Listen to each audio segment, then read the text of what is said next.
So this is my technical aspect. I have to show my note card is only bare bones. It's my outline. And then I only have, what is this, 4 index cards with my references and quotes. And I have a 8 or 10 member audience. Everybody's happy to be here tonight.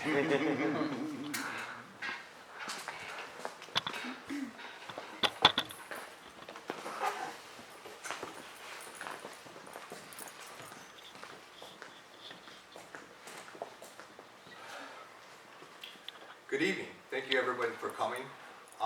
To get started, I'd like to ask, who here owns a cell phone? I do.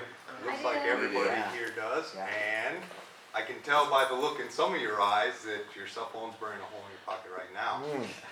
So,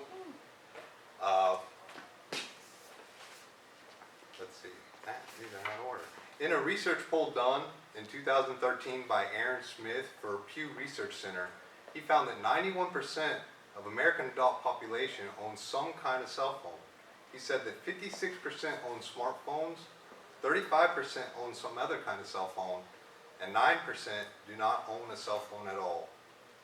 So with all these technology and everybody owning cell phones, I decided with the widespread of technology, to take a look at what are the effects cell phones have on relationships. This is an image from NBCnews.com, and it's a family of 4 spending quality time together, each on their own cellular device. So,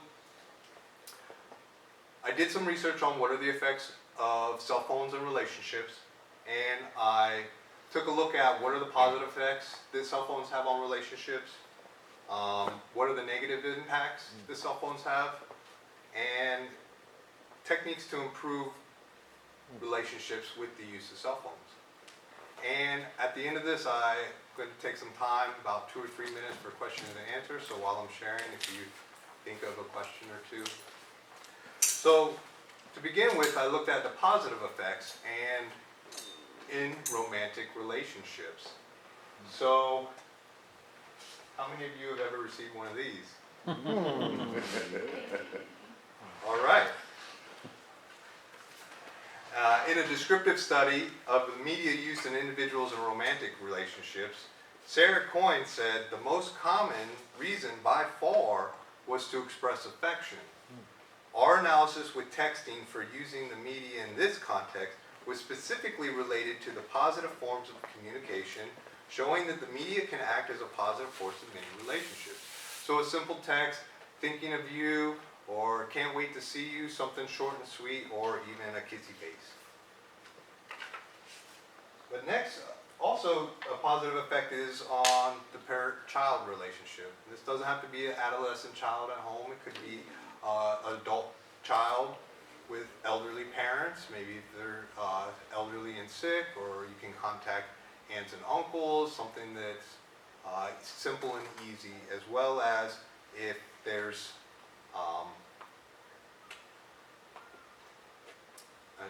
well, aside from the parent-child relationship is the business owner. So in the workplace, a business owner can easily contact their service technician that's on the road, or a service technician on the road can easily contact the customer, or even in a work group situation where constant communication needs to take place and they're working on a project together. So those are some of the positive effects that a cell phone can have on relationships. Now I want to look at the negative impacts, and the first thing is that the cell phone is disruptive. If I was to pull my phone out of my pocket now and check, it's disruptive on the relationship. You as an audience have an expectation of me as a speaker to give you guys my undivided attention. And very much same in a personal relationship.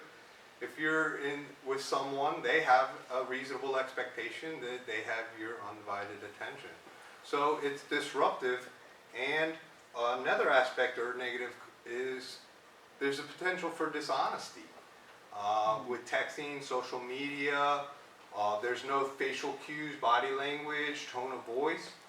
In fact, in research performed by Dominic Model and Stephen Munzer, an important reason for young people's use of the internet and mobile phones for communication, they found when emerging adults were asked why they preferred mobile phone conversations and texting over other forms of communication, they explained that non-face-to-face communication gave them the option of talking to multiple people at once, leaving large gaps in the conversation, and to conceal the truth.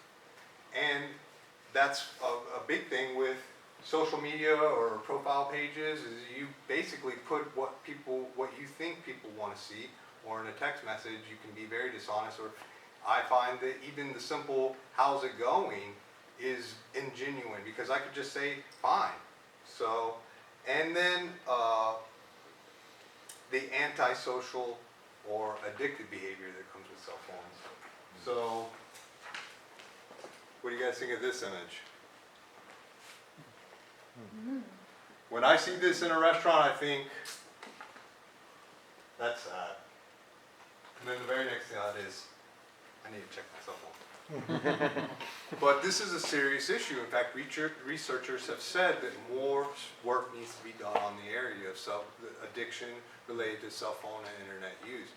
So, with the antisocial addictive behavior, in a study performed by Kimberly Young and Robert Rogers, they said there's evidence of association between internet overuse and anxiety, depression, social isolation, low self-esteem, shyness, and lack of emotional and social skills.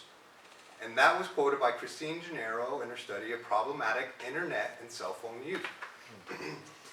Because the dishonesty aspect of it, when I'm disconnected and I'm using my cell phone, if you text me, "How are you doing?" I'm just like, "Fine, now let me get back to my YouTube video."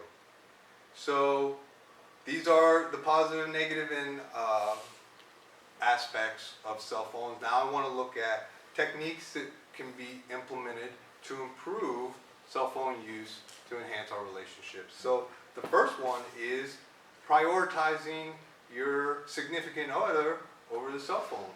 In other words, turn it off or leave it in the car when you go and have dinner. Or if you're in a situation where maybe the extenuating circumstances, there's an emergency, that you let the other person know that I have to take this call, excuse me. Back to that undivided attention, whereas if I respect your time and your time is important, and if I need to take this phone call, excuse me. Otherwise,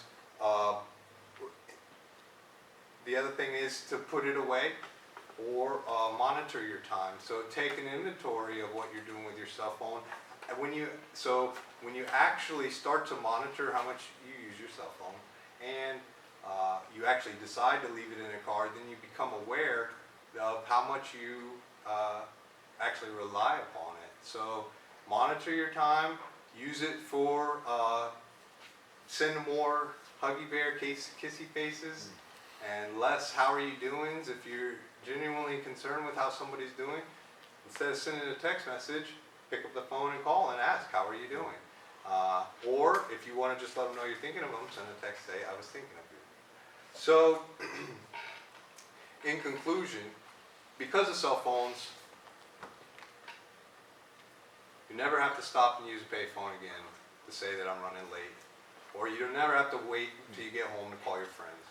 And because of the technological advances in cell phones and the benefits that they bring, the positive effects and being able to contact our loved ones, the negative effects from overuse, but we have techniques that we can use to implement and improve. So even though cell phones have become a part of everyone's life, don't let it become a part or your only life. So with that, I now open up for a couple of questions.